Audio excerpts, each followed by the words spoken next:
जो 20 दिनों से भूखा था उसको दिल्ली पुलिस गाली गलौज करके घसीट कर यहाँ से जबरदस्ती उठाकर लेकर गई। ये कहाँ लेकर गई हमें पता नहीं है। 18 जुलाई 2026 सोनम वांगचुक हमेशा की तरह जंतर मंतर की हंगर स्ट्राइक पर बैठे थे। आज उनका 21वां दिन था, पर तभी सुबह के 5 बजे दिल्ली पुलिस आती है और उनको वहां से उठाकर सीधा सफदरजंग हॉस्पिटल में ले जाती है। ये हॉस्पिटल उस जंतर मंतर के प्रोटेस्ट के पास वाला हॉस्पिटल था। और इसका रीजन क्या था, क्या डिमांड थी सोनम वांगचुक की जो उनको सीधा स्ट्राइक से ही निकाल दिया? क्या ये कोई सरकार की साजिश है? और सीजेपी और पब्लिक रिएक्शन क्या था, ये भी जानेंगे हम इस वीडियो में, तो वीडियो में बने रहना। मेनली हमको सबसे पहले जानना होगा सोनम वांगचुक कौन है और इनका इंडिया के लिए क्या क्या काम है। अब सोनम वांगचुक की एज 68 हो चुकी है। इन्होंने अपनी मैकेनिकल इंजीनियरिंग की बीटेक 25 साल की उम्र में की थी। फिर ये फ्रांस चले गए थे। वहां जाकर इन्होंने कार्टियर स्कूल ऑफ आर्किटेक्चर से अपनी अर्थन आर्किटेक्चरिंग की। इसी डिग्री के चलते इन्होंने आइस स्टूपा की इन्वेंशन की। आप सोच रहे होंगे ये आइस स्टूपा क्या है, चलो बताते हैं। आइस स्टूपा एक ऐसा मेनली प्रोजेक्ट है। लद्दाख में बहुत ठंड होती है और वहाँ किसानों को खेती के लिए पानी नहीं मिल पाता था, तो इस सोनम वांगचुक जी ने वहाँ पर आइस स्टूपा बनाया। जब लद्दाख के किसानों को पानी की जरूरत होती थी, ये आइस स्टूपा बर्फ मेल्ट कर कर पानी बनाकर दे देता था। इससे किसानों के लिए खेती बहुत आसान होगी थी। which have minimal surface area for the volume, so the sun cannot melt it as quickly as it does horizontal flat ice, and therefore it melts slowly as the summer approaches, and as it melts it gives its water to the farmers.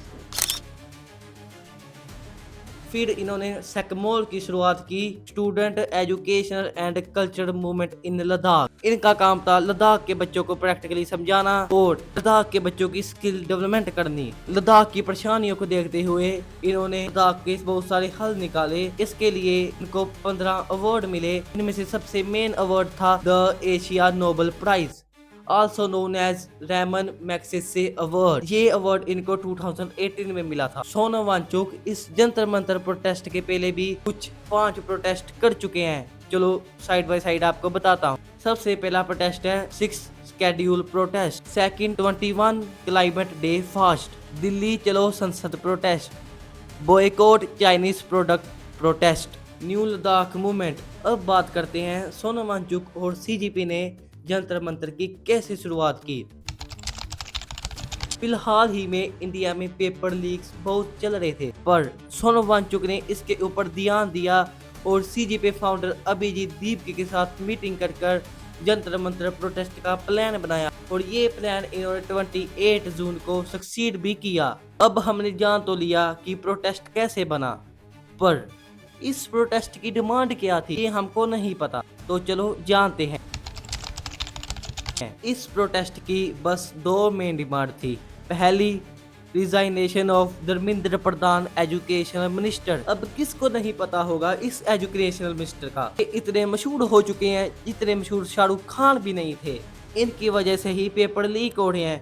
ना ये paper की security की तरफ ध्यान दे रहे हैं, ना ये इन्वेस्टिगेशन की तरफ ध्यान दे रहे हैं, ना ये पेपर लीक की तरफ ध्यान दे रहे हैं। पर अब सीजेपी और सोनम वांगचुक ने बोला है बस हुआ, अब हम इनकी रिजाइनेशन मांगते हैं। इसी के लिए इन्होंने ये जंतर मंतर प्रोटेस्ट स्टार्ट किया है। यही इनका सबसे मेन पॉइंट है। हमारा प्रोटेस्ट जैसे चला रहा था वैसे ही चलता रहेगा। हमारा प्रोटेस्ट तब तक वापस नहीं लिया जाएगा जब तक धर्मेंद्र प्रधान का इस्तीफा नहीं होता। इनकी दूसरी डिमांड है improvement in paper leaks and justice for students. इस डिमांड के अंदर इनकी 2 डिमांड है।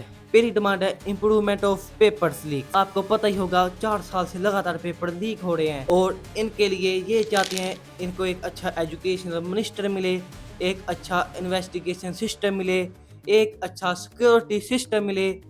ये बस इतना कहना चाहते हैं कि हम पेपर लीक नहीं होने देंगे और स्टूडेंट को फेल नहीं होने देंगे। दूसरी डिमांड है जस्टिस फॉर स्टूडेंट। हर साल हजारों पेपर लीक होते हैं, हजारों बच्चे उनके लिए सुसाइड कर देते हैं और इनका कहना है कि जिस बच्चे ने पेपर की वजह से सुसाइड किया है उनके परिवार की हेल्प की जाए। पर एक कोड़ा सच, क्या ये डिमांड इतनी बुरी थी जो सोनम वांगचुक को 18 जुलाई को उठा ही लिया गया। क्या थी ये डिमांडें? एक छोटी सी डिमांड, पर अब हम जानते हैं फुल प्रोसेस ऑफ 18 जुलाई जब सोनम वांगचुक को उठाया था। हमेशा की तरह सोनम वांगचुक अपने प्रोटेस्ट में बैठे थे, पर सुबह के 5 बजे दिल्ली पुलिस आई और सोनम वांगचुक के साथ गाली गलौज कर उनके ऊपर सफ़ेद कपड़ा डालकर उनको सीधा एम्बुलेंस में बिठा दिया गया। फिर उनको एम्बुलेंस से सीधा सफदरजंग हॉस्पिटल में लेकर जाया गया। इस टाइम आसपास वो स्टूडेंट थे, पर वो सोनम वांगचुक को रोक नहीं पाए क्योंकि वहाँ पुलिस फोर्स बहुत ज़्यादा थी और पुलिस स्टूडेंट को आगे आने से रोक रहे थे। इस टाइम अभिजीत दीप के बाथरूम में थे। जब वो बाथरूम से बाहर आए, ये देखकर वो सुन्न हो गए और वहाँ पर ही रोने लग पड़े।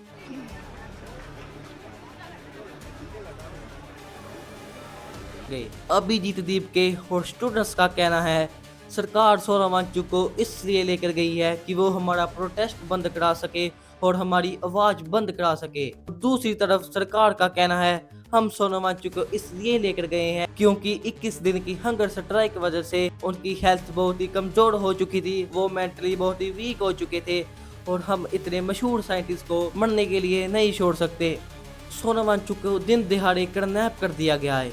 इसके ऊपर सीजेपी के फाउंडर अभिजीत दीपकी ने 2 बड़े ऐलान कर दिए हैं। पहला ऐलान कि अब सोनम वांगचुक नहीं तो वो हंगर से ट्राई करेंगे जब तक उनको इंसाफ नहीं मिल जाता और सोनम वांगचुक के बारे में पता नहीं चल जाता। उन्होंने चलो सेंसर प्रोटेस्ट भी स्टार्ट किया है।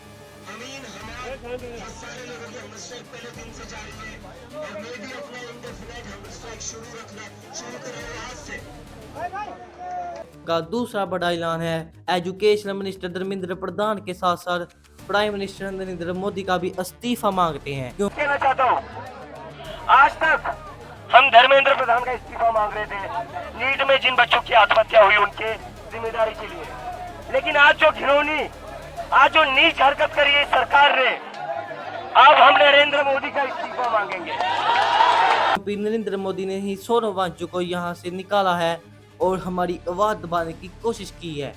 इसके ऊपर ओपोजिशन लीडर और बड़ी पार्टी का क्या ऐलान है, चलो जानते हैं। सबसे पहले कांग्रेस हेड राहुल गांधी ने इसके ऊपर एक पोस्ट शेयर की है, चलो उसको देखते हैं। The removal of Sonam Wangchuk ji from Jantar Mantar while he was on a non-violent hunger strike is wrong paper leaks. The rising cost of education and student suicides are critical issue for India future. No amount of force can deter India students and thus of us who loved and believe in them from raising this issue. मतलब अगर Sonam Wangchuck protest कर रहे हैं, वो कोई गलत काम नहीं कर रहे, वो अच्छा काम कर रहे हैं, वो स्टूडेंट के लिए लड़ रहे हैं।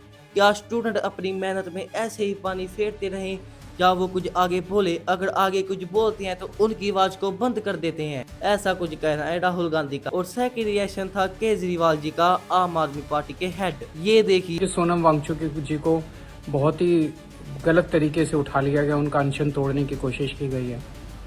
सादे कपड़ों में पुलिस भेज के चारों तरफ से चादर से ढक के उनके साथियों के साथ बदसलूकी बदतमीजी करके धक्के मुक्के मार के उन्हें उठा के अस्पताल में भर्ती करा दिया गया।